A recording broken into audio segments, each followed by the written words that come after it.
All right, folks, a few weeks ago, I dropped a video and an accompanying PDF about training that you can go check out right here. And what kind of blew my mind was some of the basic misunderstandings of the application to diet and meal planning as far as training, performance, weight loss, and muscle gain goes. So I thought what I would try to do today is put together a very similar, super straightforward, evidence-based video about diet planning for backcountry hunters. So we're essentially going to look at three different scenarios. The person in the off season who is prioritizing putting on some strength and muscle, or the person nearing the end of the off season or entering their pre-season who wants to shave a little weight far enough out from the hunt that it won't impact their performance. And then the third persona is somebody who's not worried about gaining muscle or losing weight, or anybody in the heart of a pre-season period of the training program where you should be prioritizing performance. So this is where you're eating in a slight caloric surplus and you're hoping those extra calories go to boosting your performance so that you can get a better training effect out of what you're doing. So here's what we're going to do. I have outlined 10 diet principles. I have included another PDF that you can download at the link below in the description. And in addition to that, at the back of the PDF, you will find 3 separate meal plans directed at those 3 separate goals that I just outlined. So here's what we're going to do in the video today. I'm going to outline 10 simple principles you can follow, and I'm going to give you 3 sample meal plans that you can cut and copy into your own diet today. Fad diets are a distraction. Carnivore, keto, intermittent fasting, these are tools, not magic. Meta-analyses show that when calories and protein are equated, these approaches offer 0 metabolic advantage over a balanced, omnivorous diet. Carnivore eliminates essential micronutrients and fiber. Keto impairs performance above 70% effort. Stick to whole foods and hit your macros. Okay, let's dive into this a little bit. And I am speaking purely from experience here. I have done every single diet on the planet multiple times. The reason fad diets work is simply caloric restriction. Intermittent fasting works for most people because you simply have fewer hours to eat during the day. Carnivore helps people lose weight because you're not allowed to eat carbs. I firmly believe the best approach to dieting is to understand the amount of calories you're putting into your body in relation to the amount of calories you are putting out of your body. So it's like energy balance, and we're going to dive into that a little bit more. But the other thing, you want to develop a diet that you can naturally stick to. The more intensive the diet is, the more sprint-like you're going to approach it, and the less likely it is going to create a long-term fundamental transformation in your life. So I urge you strongly, do not get caught up in the fads, stick to simple, clean foods, and eat reasonably. Consistency beats perfection. Hitting your targets at 80% consistency over 6 months beats being 100% perfect over 3 weeks and then quitting. Build a sustainable diet. Dr. Mike Israetel from Renaissance Periodization calls this the adherence principle. The best diet is one that you can actually follow. Here's the deal. People tend to use a mistake as a reason to completely throw out the day. Like, oh, I missed my macros by 10%. Or, oh, I ordered 2 Timbits. Americans will have no idea what that is. Donut holes or whatever the American equivalent is of a Timbit at Dunkin' Donuts. But you will have a small snack that wasn't in your perfect plan. And you use that to throw out the day and you just go off the deep end. Or you construct a plan so intense that after 2 or 3 weeks, you just lose willpower, you burn out, and you go completely off the map again. So here's the deal. If you have a reasonable diet that requires a reasonable amount of willpower to stick to, and then you are reasonable with yourself, like be kind to yourself. I would rather see people be 80 to 90% compliant with a diet over a long period of time than perfectly compliant over a short period of time. Ketosis does not equal fatty acid oxidation. Fatty acid oxidation is the process of metabolizing the fats stored within your body to access the energy within them. It happens regardless of what you eat. Nutritional ketosis is a dietary state induced by carb restriction. These are completely different mechanisms. You do not need to eat keto to burn fat for fuel. Studies have shown that ketogenic diets actually impair intense effort during exercise periods when the effort exceeds 70%. Okay, a lot of big words, a lot of rambling. What does this actually mean? This was probably the number one misunderstanding from the training video that I did before, because I talked about burning fat and being fat adapted. And people got confused and thought they had to be in a state of ketosis in order to be fat adapted. The two things are completely separate. To be in a state of ketosis means you are getting up to 95% of your caloric intake from fat, and you are burning ketones for energy instead of glycogen. Being fat adapted means you have trained your body during low intensity to moderate intensity exercise, like our zone training, to prefer fatty acid oxidation over glycolysis. Glycolysis being the process by which we metabolize carbohydrates for energy. Glycolysis is better for short bursts of intense activity. Fatty acid oxidation is better for long periods of moderate activity. And as backcountry hunters, if we can train our bodies to access fat instead of carbs, we'll have way more endurance in the backcountry, and we won't get those like slam bonks when it's like you hike up and then you just die or you fall flat on your ass. And so that was the entire point of that whole video. And that's why, again, it's so important with your training. I'd rather you underdo it than overdo it. Because as soon as you start moving from that zone 2 to zone 3, you are going to force your body into glycolysis and start burning your carb reserves. And the more often you do that, the more you are training your body to access carbs instead of fat. The goal is to use the off season to adjust your body composition and the pre-season to increase your performance. You can use the deep off season to build muscle and strength in a slight caloric surplus. Transition to a deficit 12 to 16 weeks before your hunt to lean out. And then in the final 6 weeks, shift to maintenance to dial in performance. Never attempt significant weight loss this close to a hunt. You will sacrifice strength, endurance, and recovery capacity. So one of the most frequent emails or DMs I get is, I've got a backcountry hunt in 6 weeks. I'm 20 pounds overweight. What do I do? And my advice is always the same. Train hard and eat lots. Because I would rather somebody show up to a hunt 15 pounds overweight and strong than 5 pounds underweight and weak. So the idea is we need to look at our year as a whole. And we need to use those periods of the year that are furthest away from our hunt to either go into a caloric surplus to build muscle and strength, or go into a caloric deficit to lose weight. Then, as we get closer to the hunt, we move our caloric intake closer to maintenance so that we can focus on increasing performance and maximizing recovery. As counterintuitive as it seems, if you are 6 weeks out from a hunt and 20 pounds overweight, the worst thing you can do is crash diet before a hunt. What you need to do is focus on just putting your calories at maintenance and focus on performance.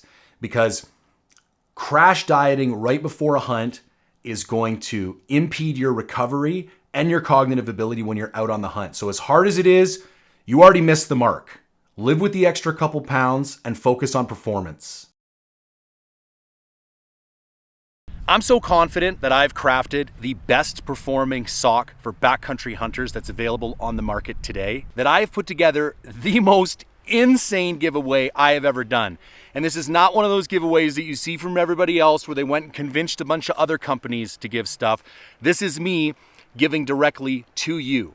So for every $5 you spend at forgedinthebackcountry.com, and that even includes the new camo version of the Forged Base Boxers that I just released, you will get one entry to win a custom guided hunt from Mindful Hunter Outfitting. And I am going to work with the winner to build the hunt of your dreams. We could go after black bear or mule deer in British Columbia.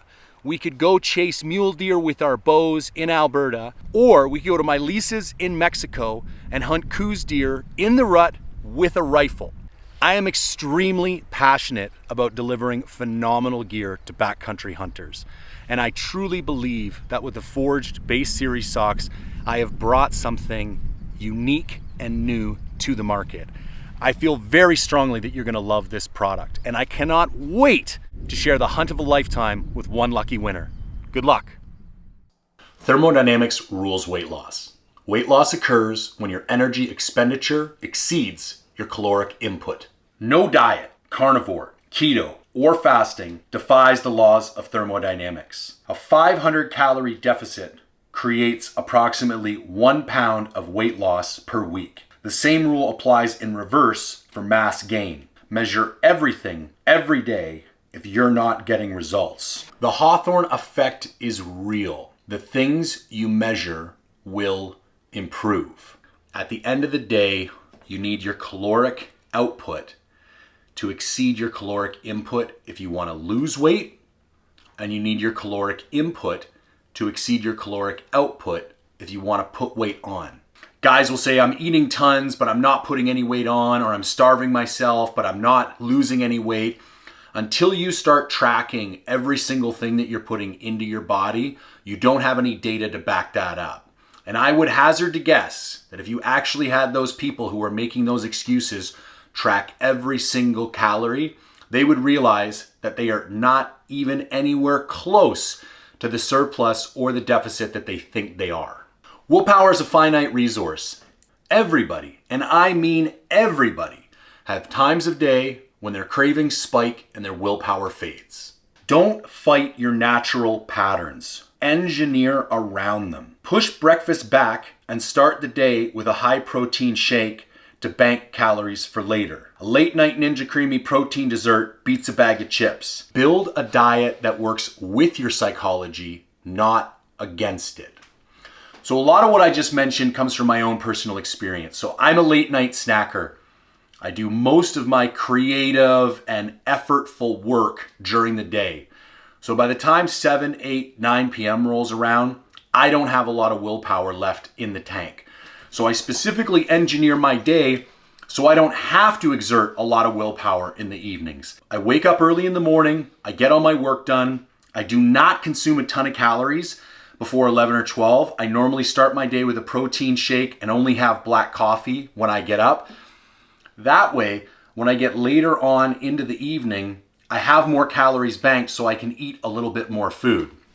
Now, I mentioned that Ninja Creamy dessert. I think that is a fantastic resource for people who like something a little bit sweet before they go to bed. I take 2 cups of cashew milk, 2 scoops of whey isolate protein, and a couple of grams of fat-free chocolate pudding. I freeze that, I put it in the Ninja Creamy. When I'm done, I put a small handful of dry roasted peanuts and dark chocolate chips on top, and it's like having a great bowl of ice cream that's only about 400 calories and contains 50 grams of protein before I go to bed, and it's the last meal I have every day. But that's an example of how I've engineered my diet to fit my natural tendencies and behaviors so that I have to exert as little willpower as possible to stay compliant. Much like your training, you need to periodize your nutrition.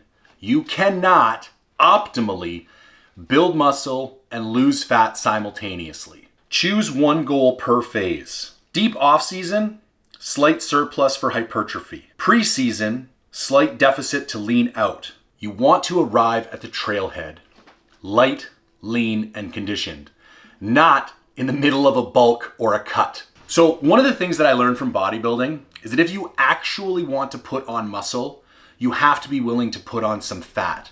And it wasn't until I did a true bulking cycle and then did a cut afterwards that I realized, oh, my body actually went through a significant change. The same thing occurs in a cut. If you actually want to get your body fat down to single-digit percentage points, you are going to lose a little bit of muscle.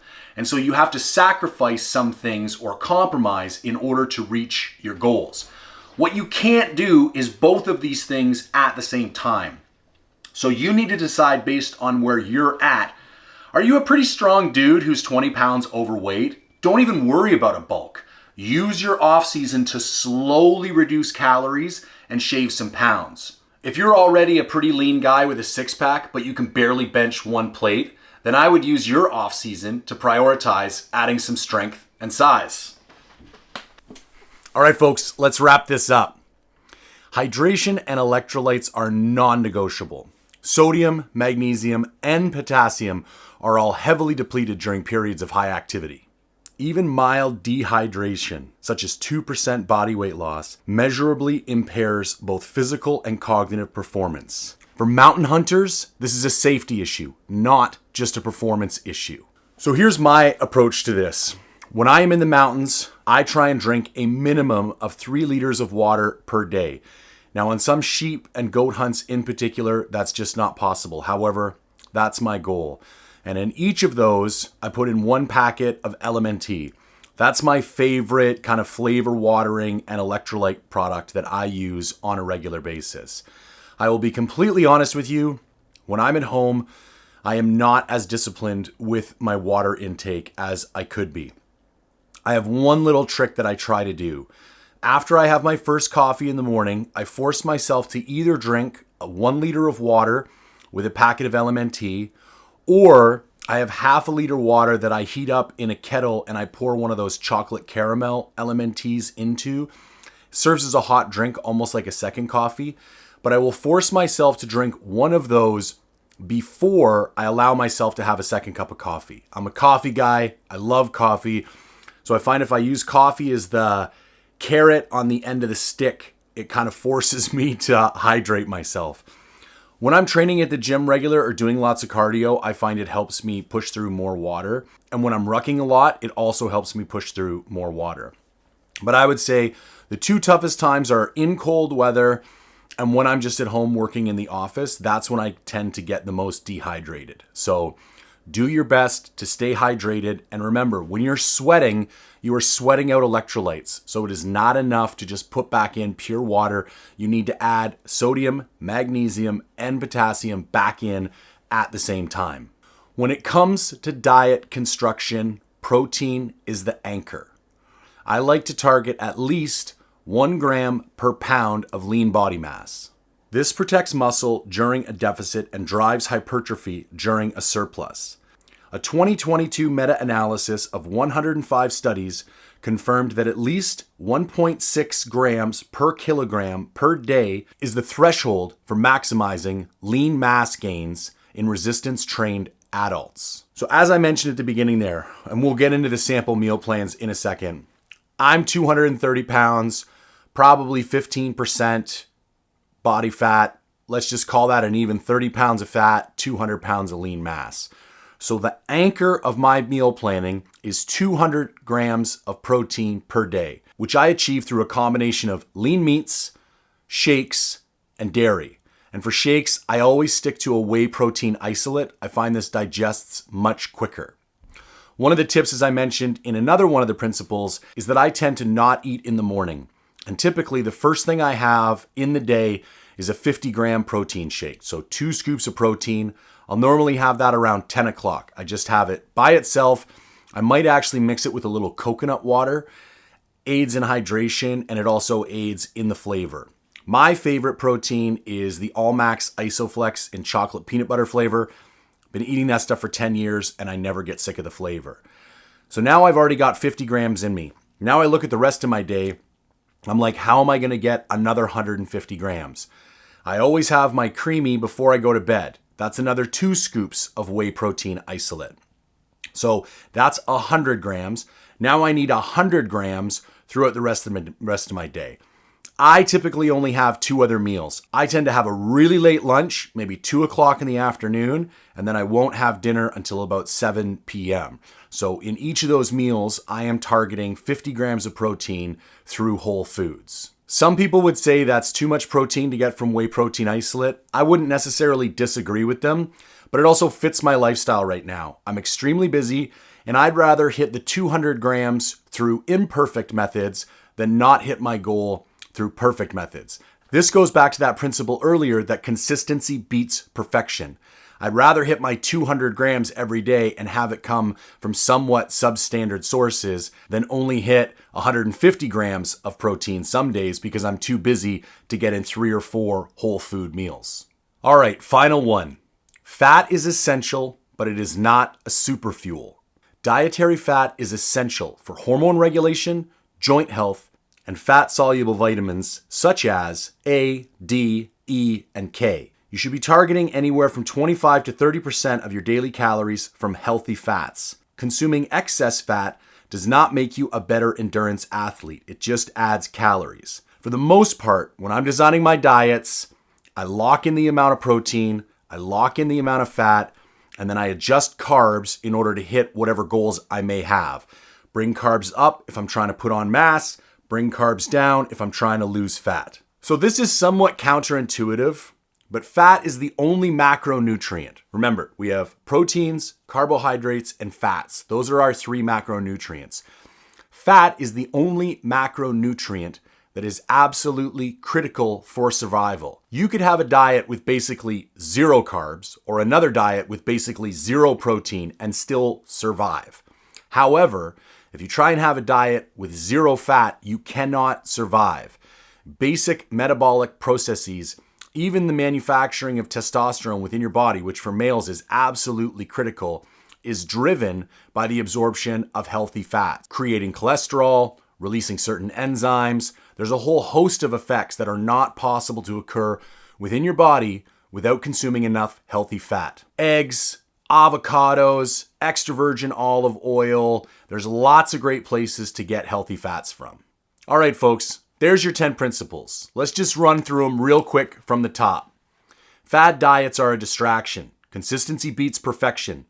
Ketosis does not equal fatty acid oxidation. Off-season is for body composition. Pre-season is for performance. Thermodynamics rules weight loss. Willpower is a finite resource. Periodize your nutrition. Hydration and electrolytes are non-negotiable. Protein is the anchor. Fat is essential, not a superfuel. You don't need to overcomplicate things. If you just start applying these principles in your diet construction and your eating habits, I guarantee your body composition will become more favorable and your capacity for endurance performance will increase. Now, the last thing I want to touch on is the sample meal plans. So this is the 2-page PDF that I've designed. There's a link to download it in the description below. When you go to the second page, you're going to see a bunch of sample meal plans on here. So I've created one to optimize performance, one to focus on weight loss, and one for somebody focusing on hypertrophy. Now, what I have done is built this for a 200-pound male who is 15% body fat. So that's basically 170 pounds of lean body mass. So take all these numbers with a grain of salt. You are going to need to redo the math for your own specific needs. You also don't need to follow these meal plans exactly. What I was trying to do is show you how you could construct a meal plan with a particular caloric goal and then use that to achieve your body composition or performance goals. The other point that I really want to drive home here is that diets are not static. The amount of calories we burn every day is also not static, so our diets can't be static. Our metabolisms are not static. This whole thing is a very complex, dynamic equation. And so what I do is I start out with a base diet. Like, let's take weight loss. So I want to be in a 500 calorie per day deficit. So I'm going to construct a diet with 2,700 calories for this hypothetical 200-pound male. What I'm then going to do is run him on this diet for 2 weeks. We're going to look in the mirror every day and we're going to weigh ourselves in the morning every day. If we get to the end of that 2 weeks and we weigh the exact same amount, I'm going to drop off maybe 150 to 300 calories per day. I'm not going to go crazy. I'm not going to dump 1,000 calories. I'm not going to start starving anybody. We're going to dump calories a little bit. And maybe what we could also do is up cardio a little bit, or maybe just one of these levers. But what you are going to do for the weight loss goal is either slowly increase caloric output, which means activity or exercise, and slowly decrease caloric input, which means food. And again, I wouldn't add more than like an extra 15 to 20 minutes of cardio per day or subtract 150 to 300 calories per day. I'd run that for another 2 weeks. I'd keep looking at myself in the mirror. I'd keep looking at the scale. If we then start to see an appreciable movement of either, we just keep going until we hit a plateau, and then we bump it down a little bit more. The same goes with hypertrophy. You don't want to start bulking at 6,000 calories per day. You're just going to chuck on a bunch of fat. For this guy, you want to start at 3,500 calories per day. Run that for a couple weeks. You're not hitting your goals. Go up by 200-300 calories, or you can also reduce your cardio. For us mountain athletes, I do not recommend doing that. The amount of zone 2 you get in every week should be locked in no matter what. Just keep eating more food if you're trying to put on some size. So listen, take the whole sample meal plans with a grain of salt, use them, adapt them to fit your own needs. They're just there as an example to show you how you could construct a meal plan based on your own particular goals. I hope that was super helpful for you guys. And as always, thank you for tuning in.